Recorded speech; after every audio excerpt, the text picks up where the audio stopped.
hasta el Rodrigazo, el terror de Estado, la política económica de Martínez de Oz, digamos, o sea, el Rodrigazo y el proceso. Yo diría que el punto de inflexión entre los dos periodos es el 1975-1981 o 1982, incluyendo la Guerra de las Malvinas, digamos, y el periodo posterior.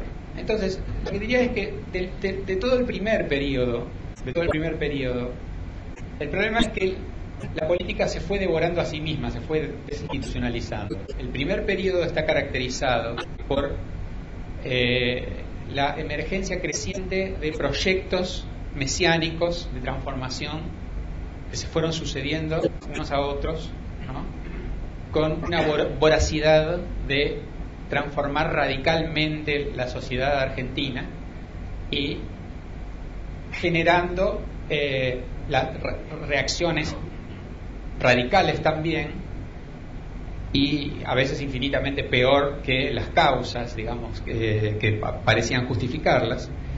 Entonces, en ese periodo, hasta la recuperación democrática, realmente podría decirse que es un periodo en el cual la política se autodestruyó, la política se fue devorando a sí misma, digamos, a compás de sucesivos proyectos de mesianismo, proyectos, digamos, que tenían, digamos, la enormidad, la desmesura y el voluntarismo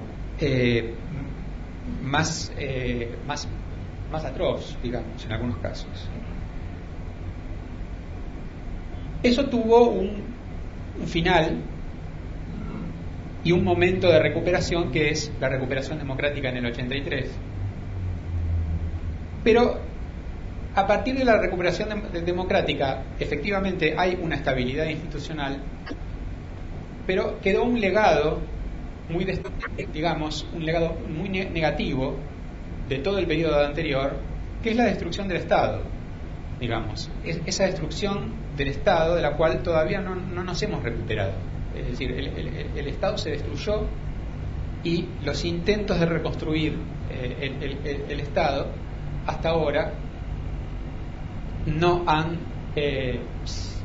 se han afirmado sobre bases sólidas, y ese es uno de los problemas. No me refiero exclusivamente a la economía, me refiero a todas las características del Estado y la relación entre el Estado, los actores sociales, el gobierno de la ley, las instituciones, que hacen a la estatalidad de un país que efectivamente me parece que están, digamos, el periodo anterior deja un legado de destrucción, y de esa destrucción no ha habido una recuperación suficiente. Hubo sí momentos en los que parecía que se podía originar, por ejemplo, en 1991 la implantación de la convertibilidad pareció originar, estoy dando un ejemplo, un momento de recuperación del Estado. Pero el problema es que el procedimiento era, desde otro punto de vista, tan estrafalario, es decir, ese procedimiento, la caja de conversión en una Argentina integrada, que estaba procediendo a integrarse al mundo, era tan estrafalario que carecía de sustentabilidad de largo plazo, y eso fue agravado por características políticas concurrentes que tienen que ver con estilos de gobierno, etcétera, etcétera. Entonces,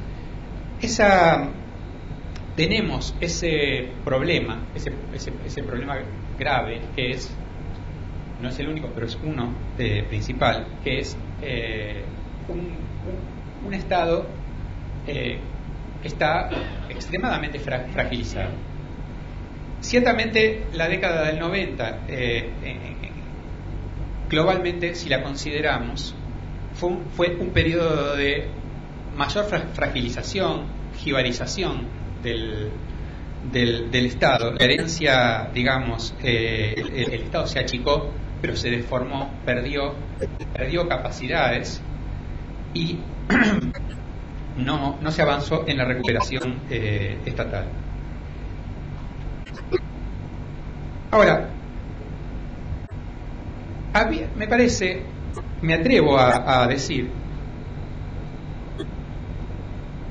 que durante el gobierno de Kirchner hubo una oportunidad de reconstruir el Estado, porque después del colapso de la convertibilidad, una serie de variables se colocaron relativamente bien, ofreciendo una oportunidad para la reconstrucción estatal.